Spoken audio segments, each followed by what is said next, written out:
Хуульч шуухан нийслэлдэх захиргааны хэргийн анхан шатны шүүхэд хийсэн дадлагын тайлангийн хийж гүйцэтгэсэн ажлаас системд эрх зүйн акт байршуулах, мэдээлэл авах их сурвалжийг олж мэдэх ажил хэсгийг танилцуулж байна. Системд эрх зүйн акт байршуулах. Шүүгчийн туслах шүүхийн шийдвэрийн нэгдсэн цахим санд хэрэглэгчийн эрх нууц үг ашиглан нэвтэрч шүүхийн шийдвэрийг байршуулах ажлыг тогтмол хийнэ.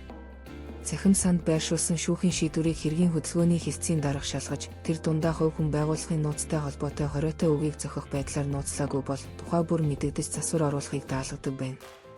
Түүнчлэн хандах эрхээр захиргааны хэргийн бүртгэл хяналтын нэгдсэн системд нэвтэрч хэрэг хянан шийдвэрлэх ажиллагааны үе шат бүрт эрх зүйн актыг бүрэн гүйцэд хүргүүлэх ажлыг хийнэ.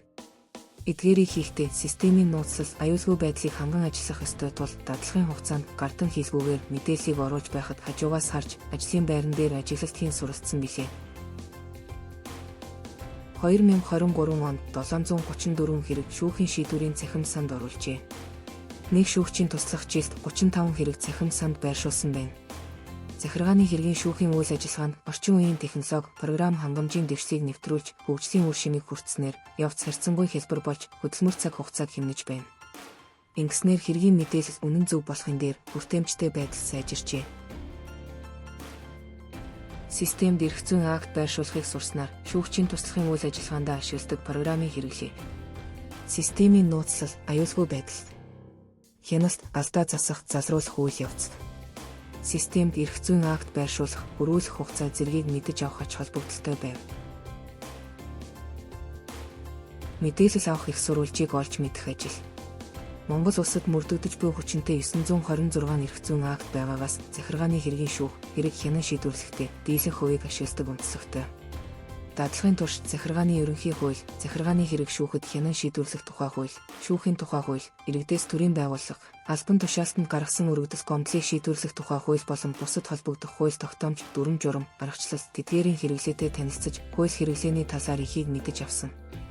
Эрх зүйн мэдээллийн нэгдсэн системээс хууль тогтоомжийг олж уншихдаа хуулийн бүтцийг анхаарах хэрэгтэй. Тухайлбал аливаа хуулийн зорилго ихэнд байх бол процессын хуулийн эцэст маргаан гарсан тохиолдолд хэрхэн шийдэх талаар тусгасан байна. Хууль нь тодорхой бүлэг хэсэгт хуваагддаг бөгөөд хэсэг болгон тодорхой агуулгаар хязгаарлагдана. Хуулийн 1-р хэсэг буюу нийтлэг үндэслэл бусад хэсэгтэй хэрхэн харьцахыг анхаарна. Үүнээс гадна хуулийн зүйл, хэсэг заалт, дэд заалтын ялгаа, урд байрлах тэмдэглэгээ, бусад цонхыг үр бүтээлтэй ашиглаж сурав. Дадлагын хугацаанд шүүгчийн туслах шүүхийн шийдвэрийн цахим санд мэдээлэл оруулах ажлыг хийж гүйцэтгэсэн ба энэ явцад цахим сангаас үр дүнтэй хайлт хийх хэд хэдэн аргыг сурсан. Тухайлбал хэргийн индексийг ашиглан тухайн хэргийн хөдөлгөөний талаарх мэдээллийг зориулалтын цахим хуудас болон мэдээллийн бусад тоног төхөөрөмжөөр дамжуулан авна. Хэргийн индексийн салшгүй бүрдэл нь шүүхийн нэрийн тоон илэрхийлэл байна. Жишээлбэл нийслэлдэх захиргааны хэргийн анхан шатны шүүхэнд 128, захиргааны хэргийн давж заалдах шатны шүүхэнд 221, улсын дээд шүүх тэг 1 байна. Шүүхийн нэрийн тоон илэрхийлэлээр хайлт хийхэд зөвхөн тухайн шүүхийн шийдвэр гарна. Цуваа цэгээр орлуулж нууцлсан үгийн үсгийн тоон цэгийн тоотой тэнцүү биш тул үүнийг ашиглан үгийг тайлах гэж оролдох нь үр дүнгүй аж. Тухайлсан дүрм журам зэргийн талаар мэдээлэл авах хэд хэдэн их сурвалжтай олж танилцж, тэдгээр дагуулгадж буй мэдээллийн шүүхийн өдөр тутмын үйл ажиллагаа дах практик хэрэглээг сурсан. Тухайлбал улсын дээд шүүхийн цахим хуудаст шүүхийн шийдвэр боловсруулах журам, аргачлалыг батлах тухай улсын дээд шүүхийн нийт шүүгчдийн хуралдааны тогтоолоор баталсан шүүхийн шийдвэр боловсруулах аргачлал, захиргааны хэргийн шүүхийн шийдвэрийн загвар байна.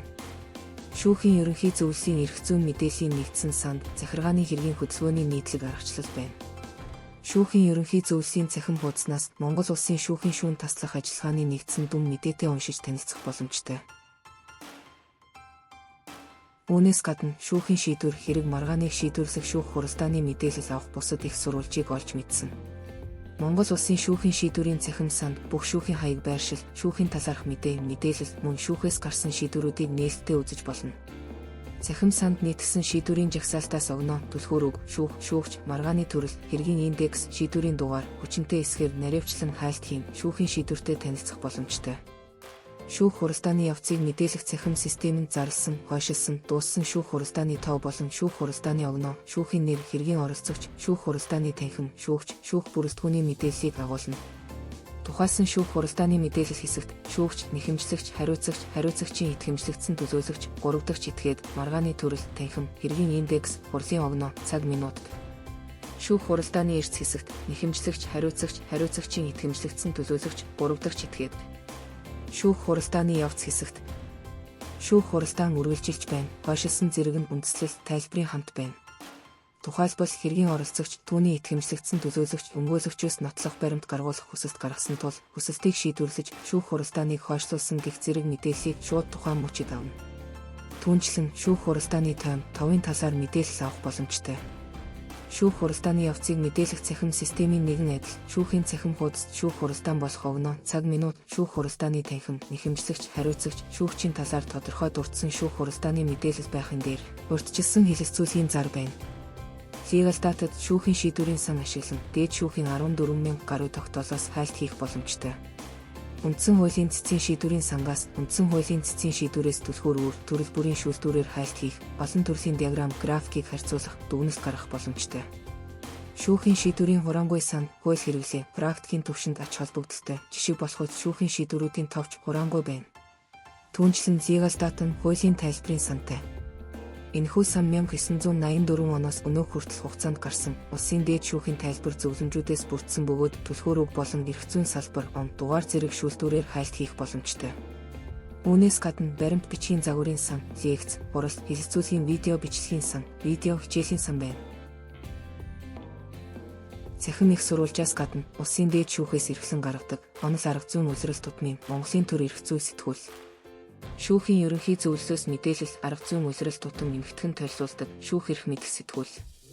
Шүүхийн ерөнхий зөвлөлийн дэргэдэх шүүхийн судалгаа мэдээлэл сургалтын хүрээлэнгээс гаргадаг судалгаа тайлангийн эмхтгэл.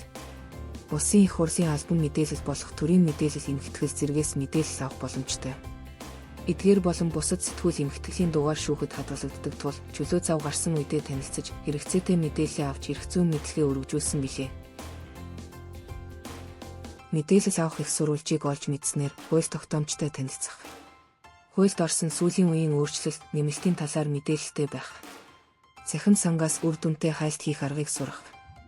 Шүүхийн шийдвэр, шүүх хуралдааны мэдээлэл, дүрм журам, онол, арга зүй, судалгааны мэдээлэл авах их сурвалжийг олж мэдэх. Шүүхийн өдөр тутмын үйл ажиллагаа дахь дүрм журмын практик хэрэглээг сурах ач тустай байв. Хуульч шуухан захиргааны хэргийн шүүхэд хийсэн дадлагын тайлангийн системд эрх зүйн акт байршуулах, мэдээлэл авах их сурвалжийг олж мэдэх ажил хэсгийг танилцууллаа.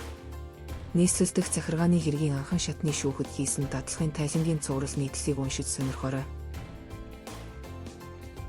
Хуульч шуухатай хамт захиргааны эрх зүй судлаарай. Мэдлэг бол хүч. Хамтдаа хөгжцгөөе.